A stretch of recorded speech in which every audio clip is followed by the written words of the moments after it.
Hi, my name is Frank Huang, and I go to Lindbergh High School, and I'm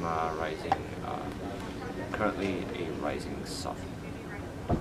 So, my project is the security camera, it's a smart security camera, which is basically a camera that uses computer vision and stuff to instead of just, for example, looking for motion, it actually looks for human faces, and basically that's how it's hopefully more accurate in detecting versus basically filtering out false positives.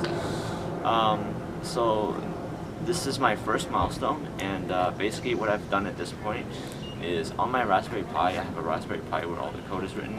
I've written all of the basic code for the project, and I've also installed all the necessary libraries and dependencies. But I haven't had a chance to test it out yet because not all of my hardware is completely set up. But other than that, I've also finished building the outer casing, what will become the outer casing for the camera eventually. You can see it's an acrylic case, glossy on the outside. Eventually it will house this Raspberry Pi inside of here. So that's that.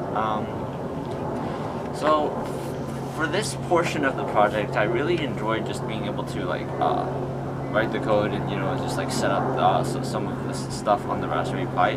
But also that's kind of partially where I struggled with is, for example, installing dependencies on the Raspberry Pi, as I learned, especially if they're large and we are installing on a relatively slow Wi-Fi, is kind of painstaking. And also, I just learned that if you open up just like the built-in browser on the Raspberry Pi Zero, it'll start to light on fire, so don't do that.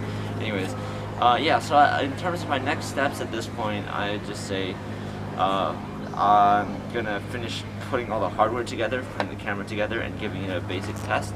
And then after that, it'll be just onto modifications and mounting the thing in the actual case. Thank you.